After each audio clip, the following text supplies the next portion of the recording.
Pentagon, symbol of big government made necessary in a complex world. Half of all civil service employees work in national defense. Work here and in thousands of field offices is typical of government office jobs. But in the routine of typing and filing may start the ripples that eddy out to become world-shaking events.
Sir, what is your business here?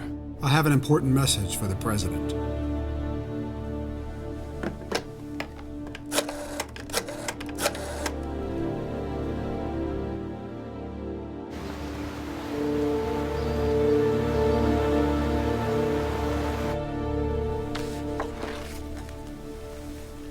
Of course, you know we've suspended all rules of protocol. I have a good feeling towards you. I'm President Dwight Eisenhower. Please, sir, what is your name? Commander Valiant Thor. Where are you from? I come from the interior of the planet your Bible calls the morning and the evening star. Venus. Yes. What is the purpose of this visit? Your planet has been under close observation for a very long time. That is why I'm here.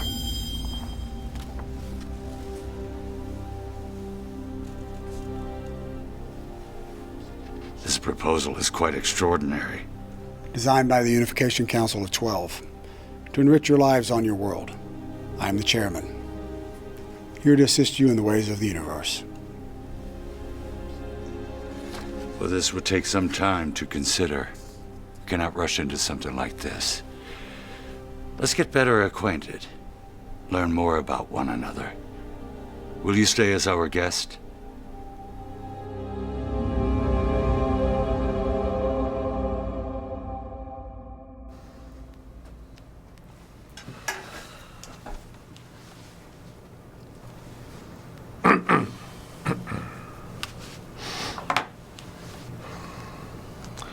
I'm Admiral William Bradford, Chairman of the Joint Chiefs of Staff. This is Jonathan R. Browning, United States Air Force. And that is the tardy Vice Chief of Staff, Davin Derville. Good afternoon, gentlemen. Now, the President has put you on VIP status for the next 3 years. We certainly hope your Pentagon quarters are satisfactory, are they? Good, good. We look forward to getting to know you a lot better and learning a lot more about your mission here. But first, Commander, we'd like to pose some preliminary questions to you. All right? I would be happy Let's get right to the point. Here's a list of aspects we require to build the Victor-class saucers for our space program.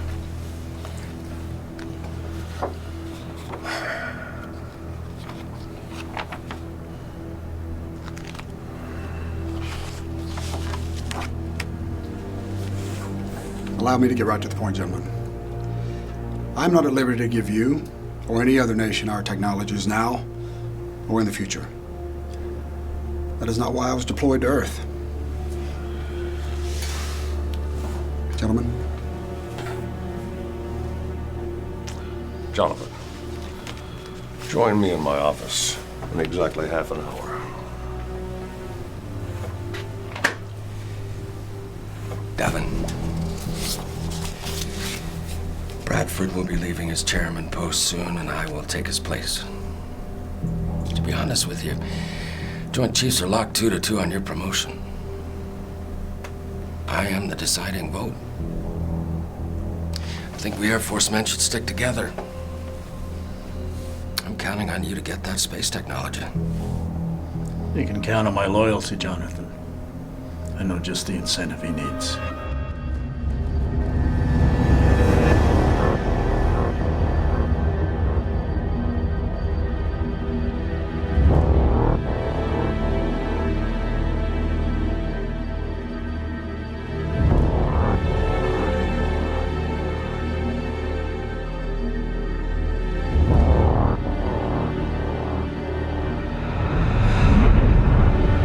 Draw the blueprints to the Victor-class saucers, and explain how the weapon system works. Our system is only capable of disarming weapons. You're a liar. Draw!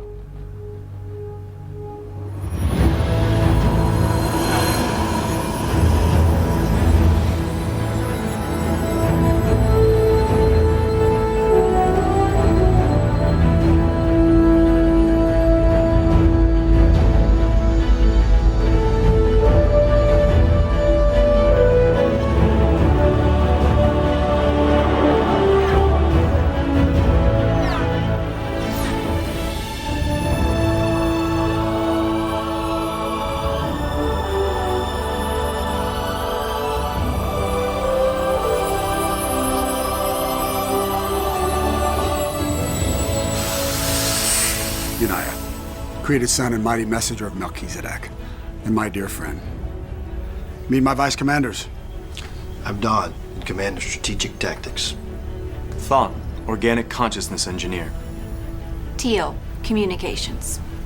Zan, Intergalactic Medicine. Your wife is waiting for you in the lounge. I haven't seen you do that for a long time, Commander. This is my associate, Yo. He originates from the numbered planets, World 555. I have pressing news from our Sovereign. This way.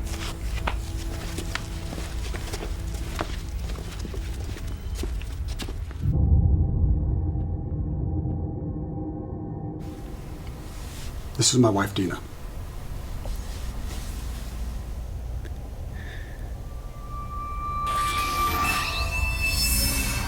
The Quayan have infiltrated Earth. Our surveillance system did not detect their arrival. They've found a signal to block the current system. Thon, to circumvent this, I have new residence field signatures for you to implement into the computer's brain. Capital City's president is considering signing an agreement with them for their technology. This will set our mission back decades. Melchizedek has looked into all probable futures. There is not one hopeful outcome in the immediate years. Earth is in grave danger.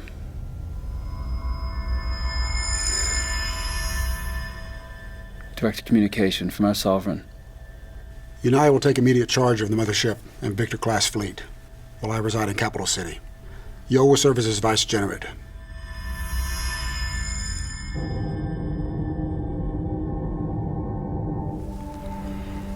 I knew I was right in coming here. I could feel darkness all around you. I'm glad you did. My emotions are all over the place. I've never experienced this type of duality before.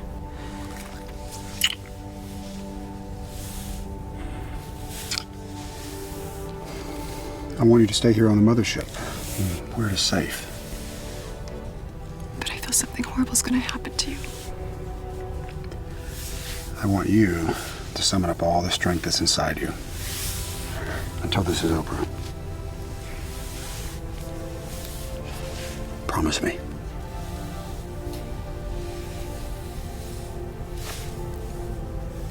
I promise.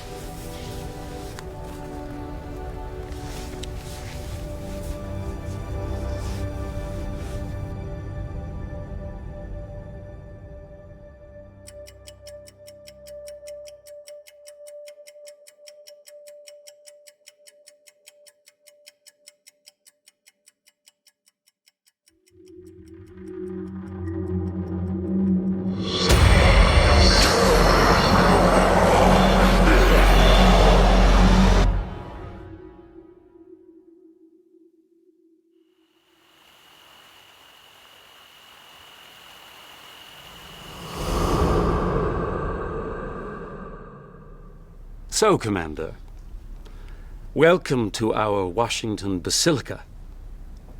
I'd introduce you around the table, but you already know who we are. The SSS, the Secret Shadow Society. The men who run the world behind the corporate curtain. We've heard of your arrival from many sources. What can I do for you, gentlemen? Well, we're not in need of your many cures. Everything from cancer to the common cold. We already possess those. But the general here tells us that you have certain behavior problems. He's asked us to train you. I cannot be brainwashed. Huh. But you see, we have unsavory contacts on other worlds who have taught us a great many things about created beings. This machine, for example, was especially built for us by our otherworldly allies who, well, for some peculiar reason, wish to see you fail. As we speak, it's removed the triple fair bioprisms from the air, the very commodity needed by you to execute your exemplary powers. Go ahead, Commander. Try and disappear. Create something at will. Send a telepathic distress call. You know, Commander, I have quite the collection of guns that were used to kill famous people. This is my pride and joy, yet to be used. Our cosmic friends, your enemies, gave it to me as a gift when they learned of your arrival. It's very special to me. Shall I tell you why, Commander? Because it's the only one of its kind in the universe. It kills created beings. I've named it Valiant's Sleeper. Pew, pew.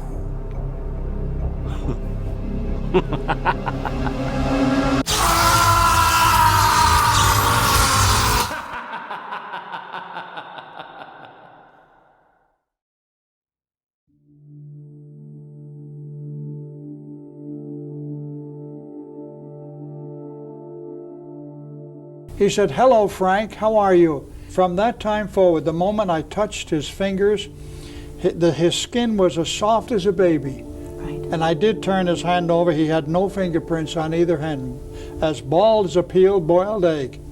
And I said, "What is your name?" He said, "Valiant Thor." "How long have you been here?" He said, "My ship landed on the outskirts of Alexandria, Virginia on the morning of March 16th, 8 o'clock in the morning. Several highway patrolmen invited me into the car, and I told them I must go to the president. the squad car was allowed to go through the lines and take him directly to the Pentagon. And it was at the Pentagon that the commander told me is where I met the President of the United States, Dwight D. Eisenhower, and Mr. Richard Milhouse Nixon, and several other individuals were with him. I said, well, what did you do? He said, I handed them information on how they could get along without sickness, disease, and even death. But the information was to go into their hands for them to use for the United States citizens first, and then share it with the rest of the world. And then Commander Val took a few steps back in that little room as he's relating this story to me, and he said, you know, they weren't happy to receive the information. The President said, I've got to check with some staff members. I've got to check with the Joint Chiefs. He said, all right, go ahead. And they never came back to him until months later. And they returned the information to him and said, if we accept this information from your hands, it would totally ruin the economy of this nation.